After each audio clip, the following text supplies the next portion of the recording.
Imagine knowing the exact day you are going to die, not because a doctor told you, not because of a prophecy, but because you calculated it yourself. In the 1700s, a brilliant mathematician named Abraham de Moivre noticed something strange. Each night, he slept 15 minutes longer than the night before.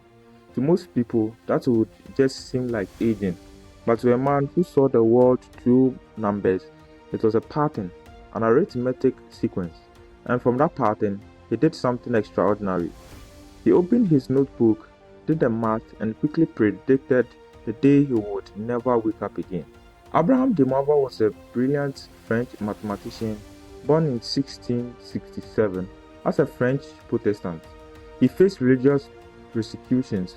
After a brief time in prison, he was forced to flee to England in 1688, where he settled in London. By the time he arrived in London, de Moivre was a competent mathematician with a good knowledge of many of the standard texts. To make a living, de Moivre became a private tutor of mathematics, visiting his pupils or teaching in coffee shops or coffee houses of London. He became a close friend of scientific giants like Isaac Newton and Edmund Halley. According to a possible apocryphal story, Newton, in the late years of his life, used to refer people posing mathematical questions to him to de Moivre, saying, "He knows all things better than I do." De Moivre's major mathematical legacy lies in several key areas. He published The Doctrine of Chances, which became the first real textbook on probability and was highly valued by gamblers and actuaries. He made fundamental discoveries in statistics like normal distribution, a concept critical to modern science. He is famous for de Moivre's formula, a theorem that links complex numbers and trigonometry. He also did important work on mortality statistics, laying the groundwork for life insurance. The most fascinating story about de Moivre is his alleged prediction of his own death towards the end of his life. De Moivre supposedly noticed his nightly sleep was increasing by 15 minutes each night. So let the extra sleep on night 1 be A equal to 15 minutes, and the common difference D equals to 15 minutes.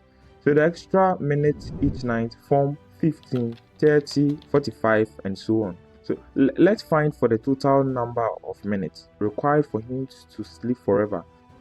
So if he will completely sleep for the next 24 hours, then multiply it with 60. We get 1440. Now, using the arithmetic sequence, we substitute A and B, then equating it to 1440. Let's compute them as required. Now we get n to the power 2 plus n, all equal to 192.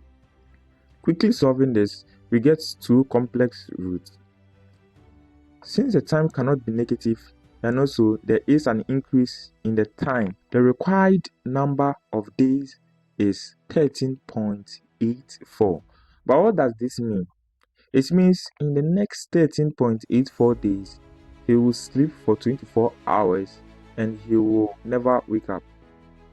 According to de Moivre, the calculated date was November 27, 1754. Remarkably, de Moivre was found dead in his sleep on that exactly day. Whether Abraham de Moivre truly predicted his own death, or whether the story grew into legend over time, one thing is certain: he lived and died by the power of mathematics. For him, numbers weren't just tools for solving equations, they were the language of life itself, even of death. Maybe that's what makes his story so fascinating, because while most of us see patterns as coincidence, de Moivre saw a universe that could be understood, calculated, even anticipated. In the end, he didn't fear the unknown, he measured it. And whether by chance or by design, his final calculations still echoes as one of the most chilling equations in history.